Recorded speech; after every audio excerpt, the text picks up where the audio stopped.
Welcome to Lipstick Attitude, hosted by Dr. Elizabeth King, psychotherapist, hypnotherapist, author, and motivational speaker, specializing in trauma and women's mental health, and Yvonne Haase, psychotherapist and coach specializing in relationships, couples, and women's issues.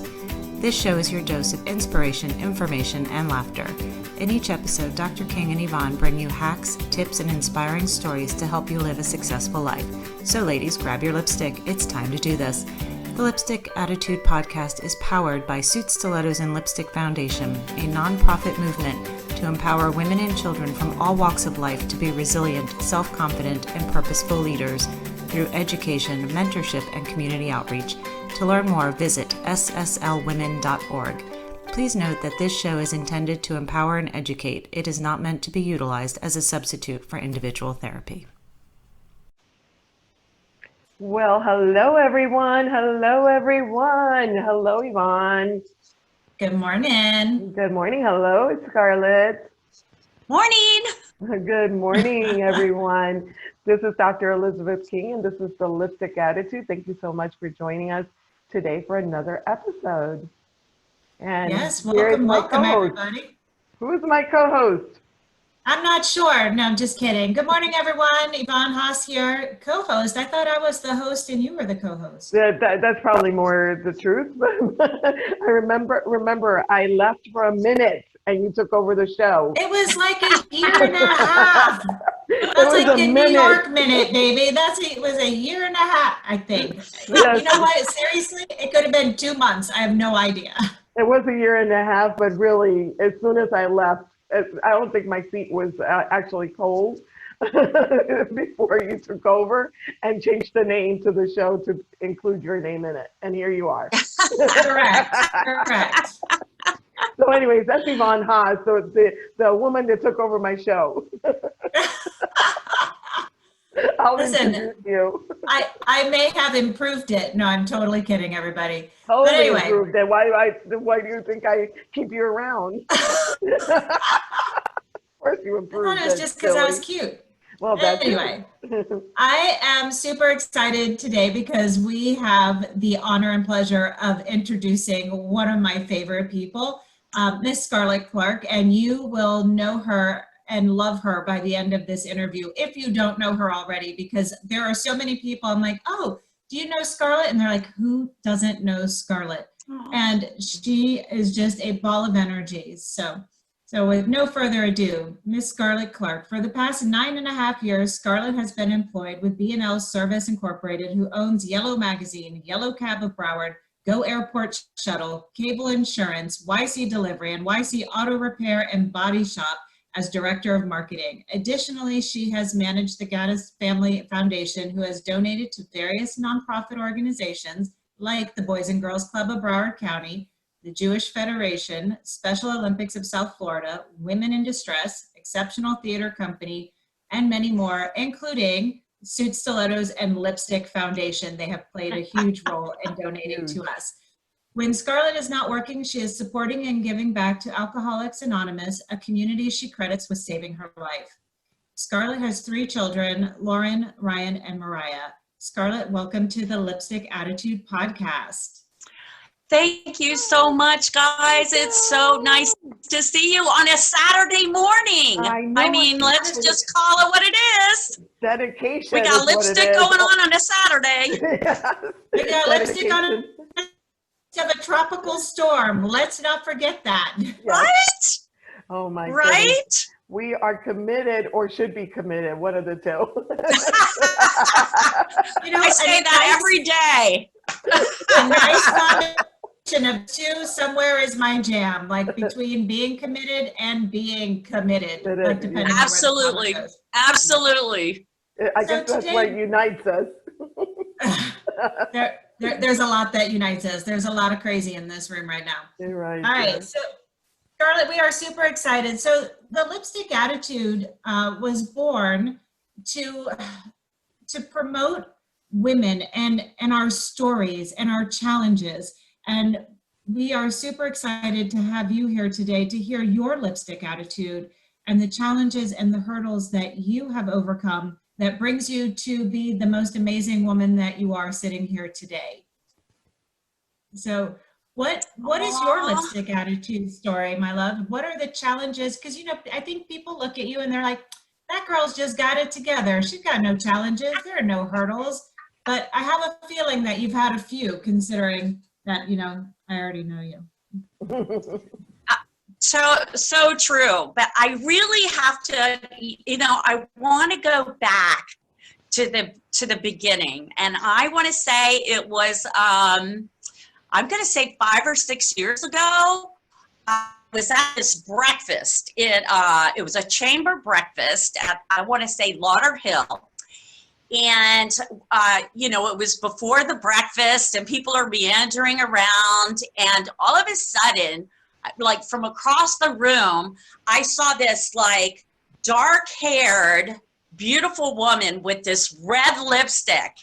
And I thought the same thing. I was like, oh my God, this woman really has her act together. She was smiling and she was radiant. And I thought, yep, I want to be in her world. And so I walked over and introduced myself, and she said to me, my name is Dr. Elizabeth King. And there was this, I'm going to call it, there was this instant connection. Don't you think, Dr. Elizabeth? 1000%, for sure. Yeah. It was like we started to talk about women and empowerment and just things in general. And the conversation flowed so well that I believe you and I we could have talked all day. Absolutely. It was just amazing.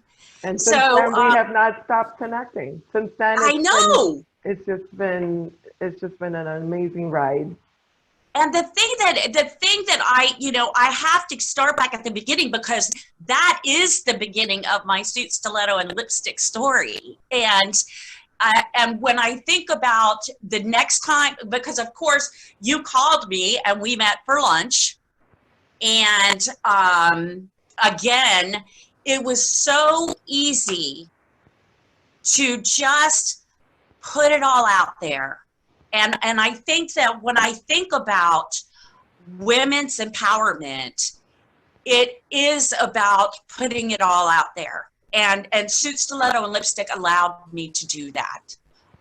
There was laughter. There were tears in our lunch. I laid out my story, and I say this whenever I'm asked about our affiliation and our connection. There was never one moment of judgment. Not one. Thank you so much for sharing that, Scarlette. Your story is so powerful and so inspiring. Your story, I think, will change many lives and will continue to change many lives, because I know you shared it on stage at our conferences and our retreats, and we're so excited to have it here on the podcast, because I think especially right now, as women are struggling with COVID and all the uncertainties that are before them, there are so many women struggling with sobriety and being able to keep that path. So I think that if we can backtrack to how you have gotten here, what have been your challenges? What have been your life hacks to get here? I think that would be so important to so many. So why don't you go ahead and tell us how this whole journey began for you? Well, and meeting you and Yvonne kind of brought me back to that story, because it started when I was a little girl. I was born and raised in Key West, Florida. I'm what they call a conch. And my first, as a very young child, my first remembrance of feelings that I had, there were two significant feelings. Number one was a feeling of fear. And number two was a feeling that I posted today on my Facebook page, and it was a feeling of not good enough. I just wasn't good enough. And I say that because the fear piece of it was because I remember when I was 8 years old and I was standing in Monroe General Hospital, and my mother was in a hospital room dying of alcoholism. She was a model and she was 40. And I remember standing outside of the room, not really understanding. I remember the smell, that sterile kind of smell. And the smell of the hospital invoked fear. And, you know, in my house where I was growing up, you didn't talk about what was wrong or feelings or those types of things. That just was never discussed, even though I was raised in a home, upper middle class, and beautiful homes, a beautiful home, beautiful cars, but inside was chaos. And so I remember standing outside of the hospital room with my sister, who was 6 years older than me, and thinking, well, you know, what's going on here? My mom was sick, but sick to me meant you were coming home. Sick to me meant you had the flu. Sick to me meant you had a stomach ache. And so when the doctor came out and said, my mother's name was Ramona, and when the doctor came out and told my grandmother and my father and my uncle that my mother had passed away, I remember this gut-wrenching wail that my grandmother just felt falling apart, that her only daughter had just died at 40 of alcoholism, a disease that is, at that time, was marred by shame. And so my father, who drank like my mother did, because what I found out was, as I grew up, that we tend to gravitate towards people who are like-minded. And so my dad, again, he was successful as well, but he drank like my mother did. So he came up to my sister and I and told us, you know, I love you, but I can't raise you. So you're going to go live with your grandmother. So I remember walking out of that hospital at Monroe General Hospital at 8 years old, fatherless and motherless. And I think that's really what started my journey. I think my grandmother wanted to do everything to shield my sister and I from any more hurt. We also had a brother from my half-brother from my mother's first marriage, and my grandmother wanted to shield us from any more hurt because we had experienced so much trauma. And my brother, we all dealt with it differently. But my brother, when he was 24 and had just graduated for the University of Miami Law School, the pain of our childhood was just too much. And I was 12, and he committed suicide the next day, right after graduation from law school.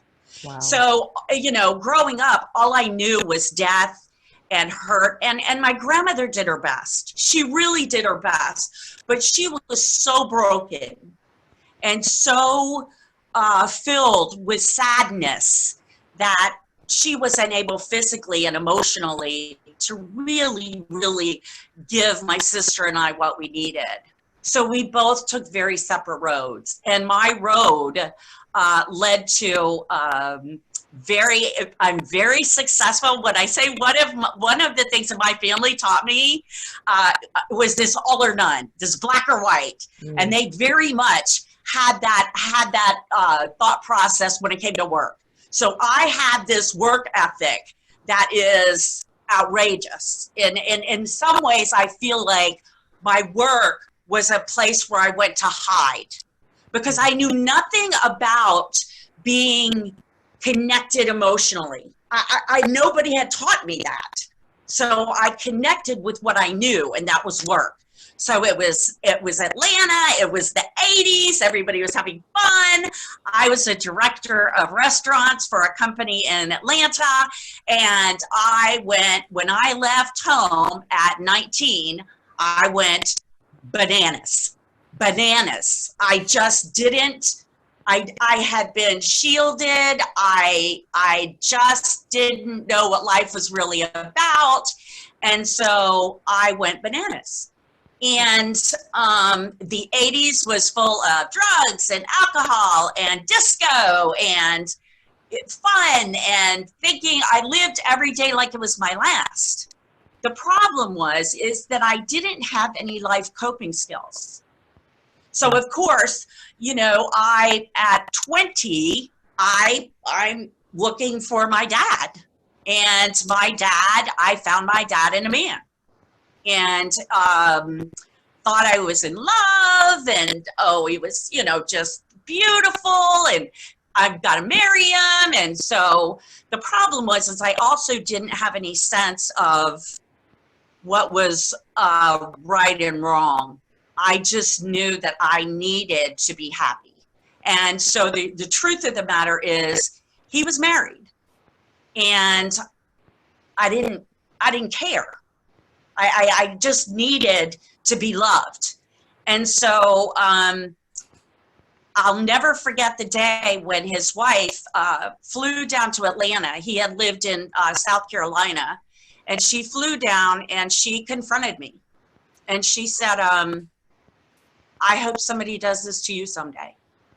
And I will never forget that as long as I live, because it ended up, when I did finally find a program, it didn't end up being one of my first amends. And I had 2 children, beautiful, beautiful children with my ex-husband, and wasn't my first marriage, because if the grass looked green on the other side or something went wrong, I didn't know how to handle it. I dove into work. I knew nothing about nurturing relationships. So I think when I can just weave that into the chaos of my life. And there were a lot of, you know, a lot of drugs, a lot of alcohol. So I didn't really have to think about my consequences. And I was fortunate enough to where I had done very well at work. And so my children, which I ended up having another child with a second marriage, they were raised by nannies. I had no idea how to connect to children, none.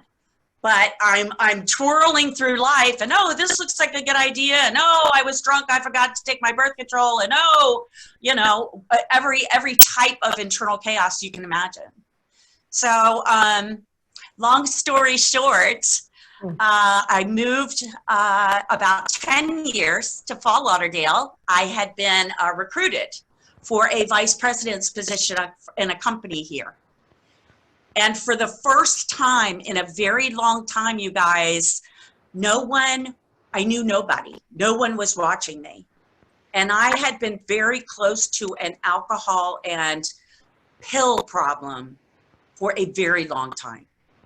I was what they called successful, which I was functioning. I made money. I drove a Mercedes. I couldn't possibly be an alcoholic. I couldn't possibly be like my mother. It was the one thing in life that scared me the most. God, please don't make me like my mother, please. And I felt like for my entire life I was running from crazy, but I didn't, and this is very important, I didn't want to ask for help. I didn't want anyone to know my secrets, and I had many. I had many secrets. And it was a prison that I lived in for decades. I mean, decades. And I moved here, and slowly but surely, it took about a year. And one day I am at work, I am looking at a set of plans, and I think to myself, I'm going insane. I'm going insane. Drinking was not working anymore. Pills were not working anymore. I felt this sense of hopelessness, just hopelessness. And that day, I left a vice president position, walked out after talking to the president without a job. Without a job. Wow, that must have taken a ton of courage to do that.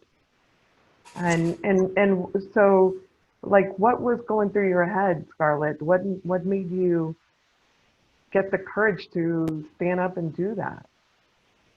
You know what it was, Dr. King? It was hopelessness, a state of complete and utter demoralization. Because what I realized, and it still brings me to tears, what I realized is that titles, jobs, money, Mercedes, purse, clothes, fame mattered. And I had worked for decades so that you would look at me and say, oh, well, Scarlett, she's vice president of so-and-so, which made me somebody. And so when I look back at it, it came back to that child of not being good enough, no matter what my title was. It just didn't matter.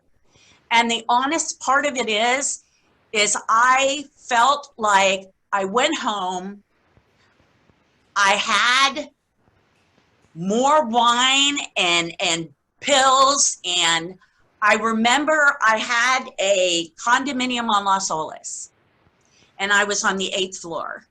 And I remember walking out to the balcony going, is this all there is? Is this all there is? I just wanted to die.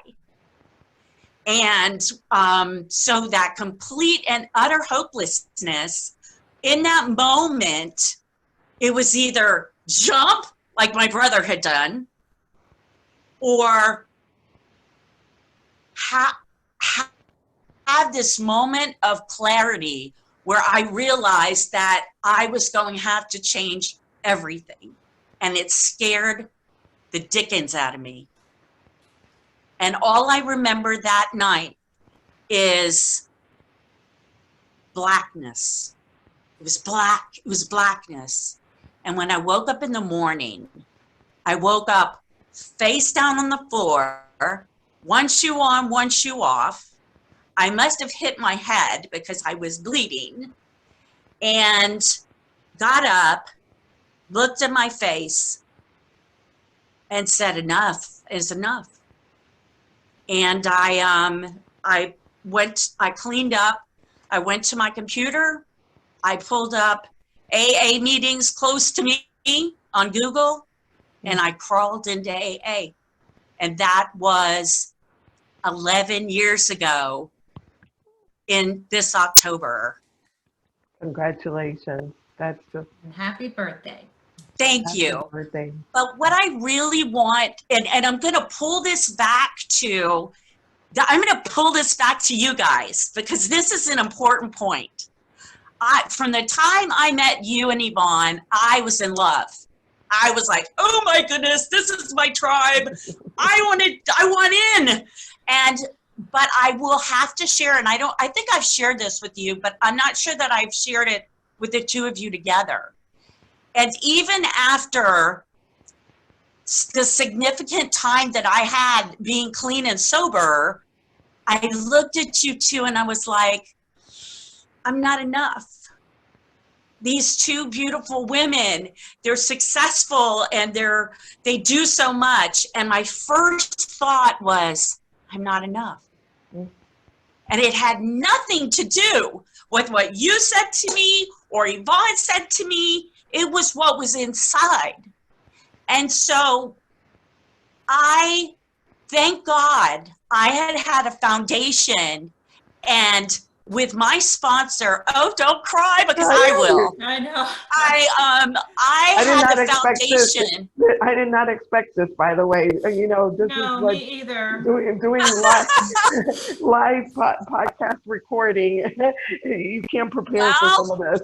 You know me. Well, yeah. So I have an AA sponsor who is 88 years old, and she taught me that I could ask for help. And I did. And I was honest with her. You guys welcomed me with open arms. And the women the women were never judgmental. We would sit in meetings with my good friend, and I have to mention her because she made such a difference in my life, Heidi Dennis.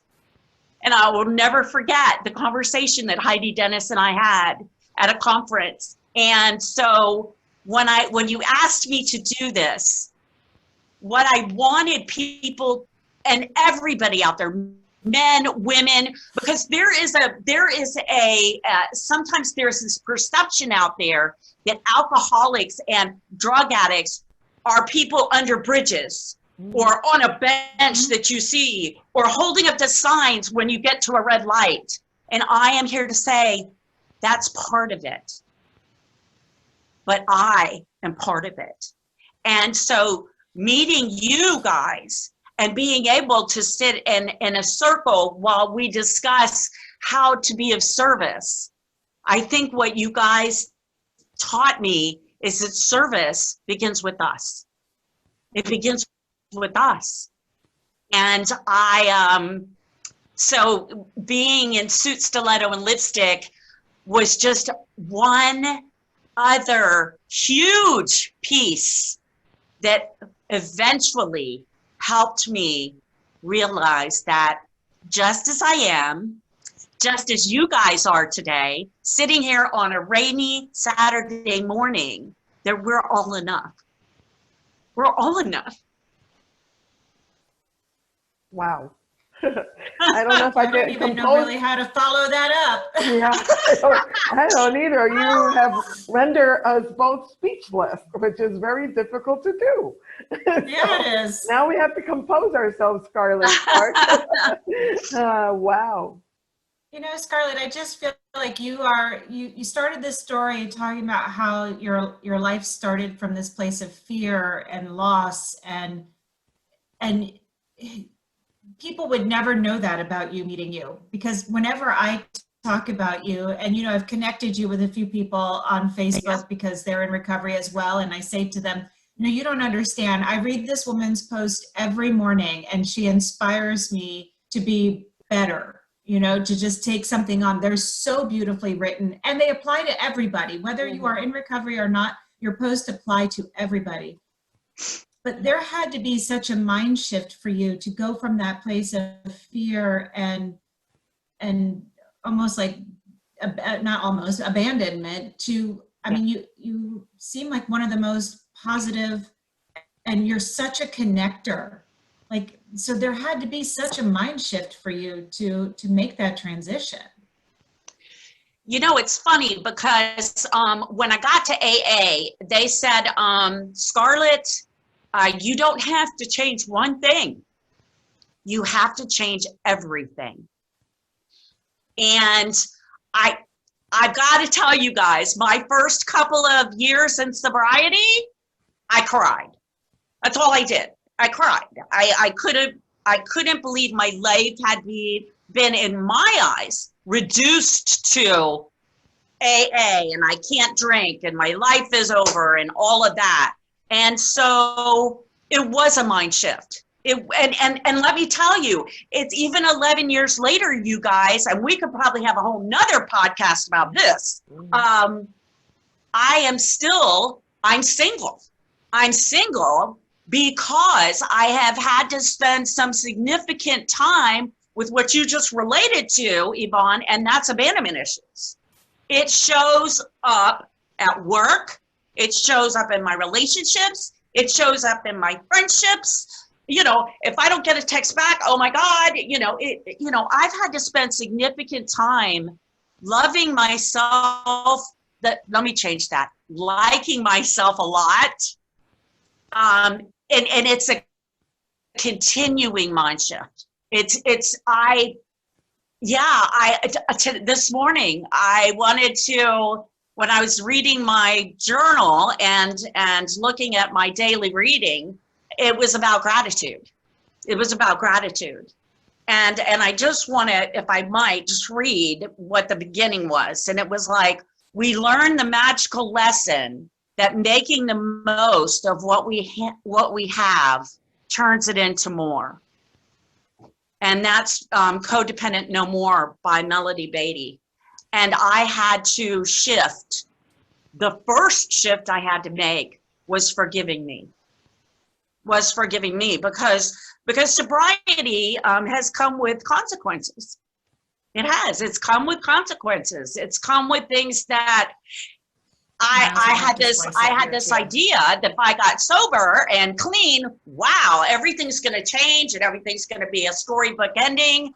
And that's not been the case. My life is 100% better, and I am very grateful. But it hasn't all been roses. And this coronavirus, let's bring it back to the beginning. This coronavirus and being isolated, reason that I can get to a point of gratitude is because of women like you and Yvonne, and the connection that Suit, Stiletto, and Lipstick has shown me in my life. And when I think of you too, it just brings tears to my eyes, because I look at your friendship, and I have friendships like that also. And I know that there's no amount of money, fame, romantic relationships that will ever be as valuable to me as my friendships. And you too just make me cry, because I believe you are what women need. I mean, you are women empowering women. The last sentence. I want to tell you that your friendship has been so inspiring, and Suit, Stiletto, and Lipstick, through their constant and vigilant and loving connection, has taught me through this time of isolation how to support not only myself with love, others with love, and women supporting women with love. And I just want to thank you so much for letting me tell my story today. Well, thank you for sharing your story. I had no idea we were going to be in tears. To co-host crying through an interview. I'm not crying, you're crying. Yeah. I don't know what that tissue had to do then on your face. Oh, you were blotting your makeup. That's what that was. I was just fixing my makeup. Yeah. Thank you so much for sharing your story, Scarlett. I have a question for you. If you could summarize your powerful story into a couple of sentences, for a woman that's out there right now, just on that fence, feeling that hopelessness, feeling that darkness, right now thinking, I can't do it. I can't do one more day.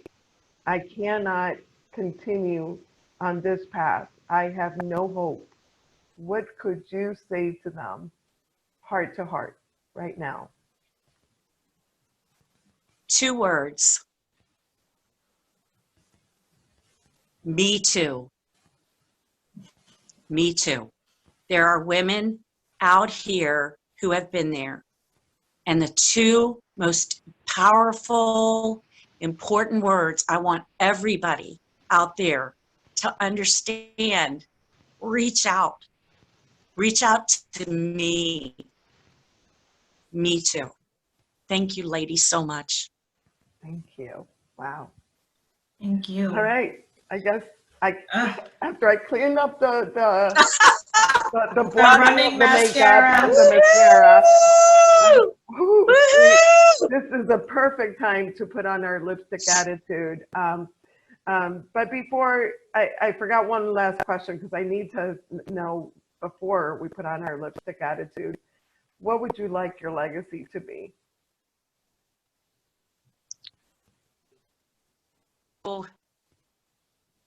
To be the voice of the voiceless, to be the key that unlocks the prison, and to be the love where no judgment lies in my life and in the life of others. Wow. I think you're doing it already, my love. I was just thinking that you're living your legacy, baby. You're living it completely and utterly perfect. Let's do it. There we go. Putting on your lipstick attitude is putting on your war paint. It's right. reminding us that you have the courage, you have the grit to go out there and face the world and be successful and be happy. I hope this program, I know this program has touched many lives. Thank you, Scarlette Clarke, for being you, for just sharing your message of just internal beauty and exterior beauty, because you are enough, my dear. You are enough. Love you so much. So I think with that, we're going to end our program. I think we have a lot to talk about and think about, ladies and gentlemen. Thank you. Thank you, ladies. Yeah.